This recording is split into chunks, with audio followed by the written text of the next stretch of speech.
Je vous propose un voyage dans les pays nordiques à la rencontre de la merveilleuse déesse Freya.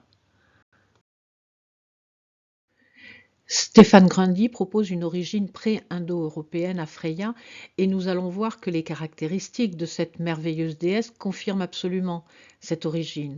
Tout d'abord, elle fait partie des divinités vannes qui combattirent contre les As. Alors les vannes sont des seigneurs amicaux, ce sont des amis, ce sont des divinités pourvoyeuses, alors que les As sont dits œillets de chaussures, c'est-à-dire qu'ils sont porteurs de liens et d'attaches, de lacets. Nous voyons bien ici la différence de conception du monde. C'est un combat qui relate la confrontation de deux cultures. D'un autre côté, le prologue de l'Edda en prose explique l'origine du nom des As en les désignant comme des hommes venant d'Asie. Et ça, ce n'est pas sans nous rappeler les invasions indo-européennes et les Kourganes dont parle Marie-Jacques Imbostas. Ce conflit se conclut par un échange de quelques divinités. Trois vannes vont intégrer le nouveau panthéon, dont Freya, et cela nous indique qu'il n'y a pas eu éradication des anciennes croyances, mais plutôt un accord, c'est-à-dire une fusion. Le nom de Freya est issu d'un terme germanique qui veut dire dame, c'est la dame. Elle est la sœur jumelle d'un dieu qui s'appelle Frey, et si nous faisons des amplifications, cela n'est pas sans nous rappeler Artémis et Apollon, Isis et Osiris, c'est-à-dire ce couple divin issu du même ventre et de même nature. Comme les déesses archaïques, Freya est multiple, elle portait de nombreux noms. Elle était dite belle déesse et elle est toujours décrite d'une flamboyante beauté. Elle était représentée blonde ou rousse, qui est une première caractéristique solaire. Nous verrons qu'il y en a d'autres. Elle était appelée mère brillante, l'eau, la brillance, la luminosité, le scintillement. Ici, elle peut nous rappeler Aphrodite, émergente de la mer, l'origine du monde. Elle était dite la donatrice, la pourvoyeuse. Elle était aussi appelée Orne. Alors je ne suis pas très sûre de la prononciation, mais ce nom pourrait être apparenté au mot or qui veut dire lin ou linge. Encore une fois, elle se retrouve liée à toutes ces anciennes déesses qui s'occupaient du fil, du filage, du tissage. Et bien entendu, nous pensons immédiatement au manteau de la déesse celte Brigide. Elle était appelée aussi la truie. Ce nom dont est issu le nom de la Suède et des Suédois, les adorateurs de la truie. Ça peut nous faire penser aussi au conte gallois de Bloodwood, lorsque l'œuf est accroché dans son arbre et qu'au pied de l'arbre se trouve une truie, symbole de la grande déesse qui est en train de l'ingérer et de le manger. C'est assez rigolo aussi de découvrir en Bretagne cette sculpture de bois représentant une truie en train de filer. Mais Freya est aussi appelée maîtresse des élus et maîtresse des tués, mais ça, nous le verrons un petit peu plus tard. Freya est mariée à un dieu qui s'appelle Od et qui est un dieu qui partait souvent en voyage. D'ailleurs, à peine marié, il partit vers des contrées lointaines. Freya, profondément triste, se mit à pleurer et ses larmes, en tombant dans la mer, se sont transformées en ambre, cet ambre que l'on trouve souvent sur les plages nordiques. Et puis elle partit inlassablement à sa recherche. Freya est la déesse de la fécondité, nous avons vu que c'est une pourvoyeuse, mais elle est aussi la déesse en particulier de la fécondité amoureuse. D'ailleurs, on l'a priée souvent pour tomber amoureux ou amoureuse ou protéger les amours. Elle est souvent décrite comme une femme légère, une fêtarde, mais c'est oublier cet épisode qui n'est pas un simple détail mythique. Il ne s'agit pas de fidélité patriarcale à un mari de convention, mais d'un véritable chagrin dans une relation d'amour. Et nous pouvons le penser quand nous savons que leurs enfants sont deux filles dont les noms ont quelque chose à voir avec précieux, précieuse, trésors et joyaux. Il semble que ce féminin archaïque soit inconsolable de ne plus avoir à ses côtés l'ancien masculin en voyage, c'est-à-dire qui va se perdre dans les profondeurs de l'inconscient, et qu'il soit remplacé par un dieu comme Odin qui quand même est un de ces dieux guerriers, un tantinet patriarcal. Freya porte un magnifique collier fait d'or et d'ambre et lorsqu'elle le portait, nul ne pouvait résister à son charme.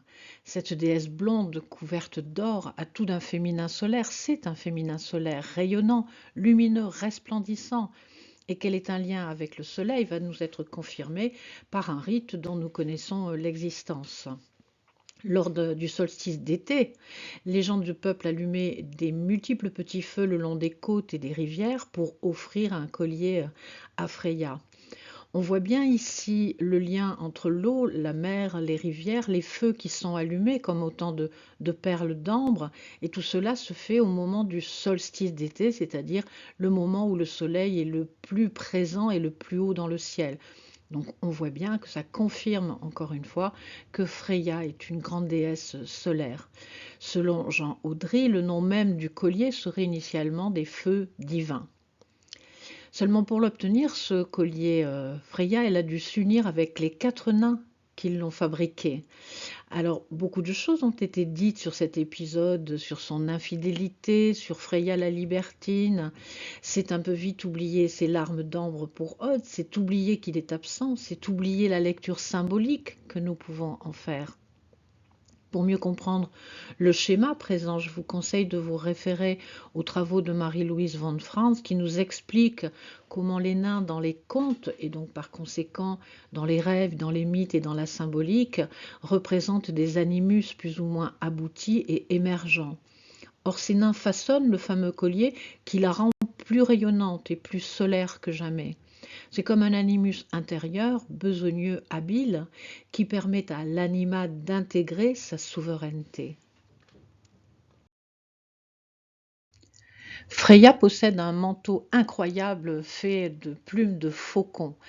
Ce manteau permet à celui ou celle qui le porte de se changer en oiseau et de voler d'un monde à l'autre. C'est donc une puissante capacité de Freya de pouvoir se déplacer entre les mondes, entre les différents niveaux, c'est-à-dire conscient et inconscient compris. Jetons un petit coup d'œil à cet oiseau étrange qu'est le faucon.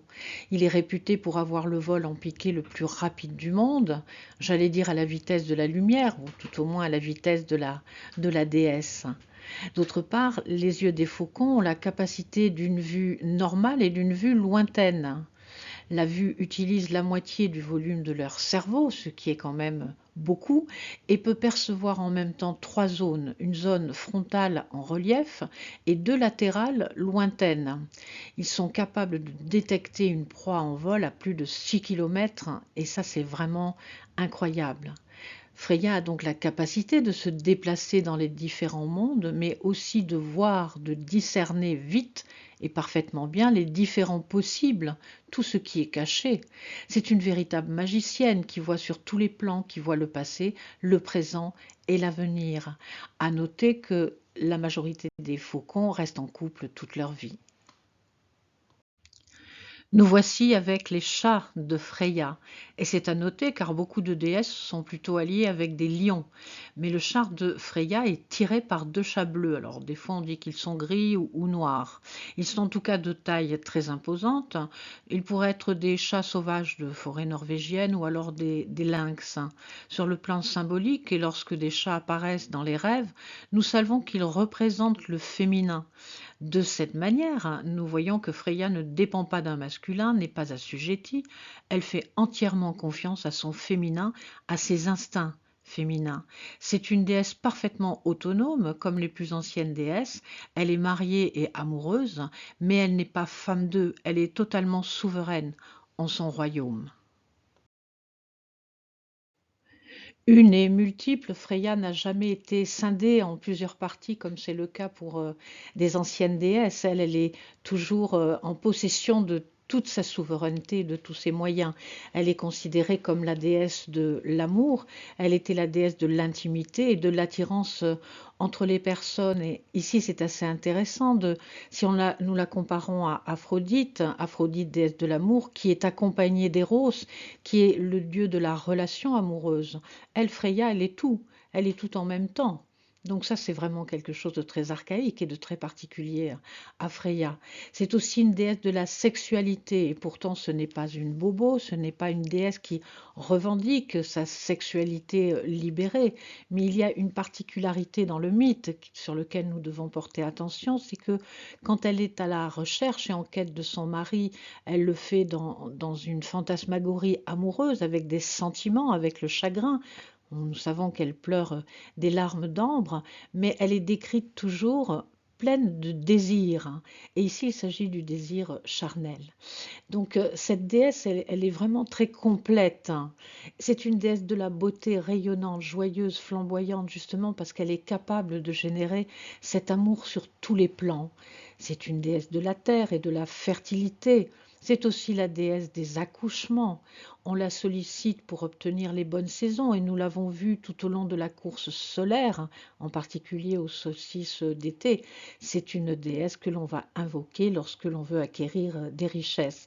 Donc ça, c'est pour le côté solaire, lumineux, jour de la déesse Freya. Mais c'est aussi la déesse de la magie et des prophéties. C'est elle qui est à l'origine de la magie nordique. Ça fait d'elle une très grande déesse, mais en réalité, elle est encore plus que cela. Elle est aussi et encore autre chose. Freya est dite déesse de la guerre au même titre que la grande Morrigu chez les Celtes. Mais ce n'est pas à proprement parler une déesse de la guerre, car si elle peut mener à la victoire, elle n'invective pas les guerriers et n'est pas une fine stratège comme peut l'être Athéna par exemple. Elle est comme Morrigu, plus exactement une déesse de la mort et de l'autre monde.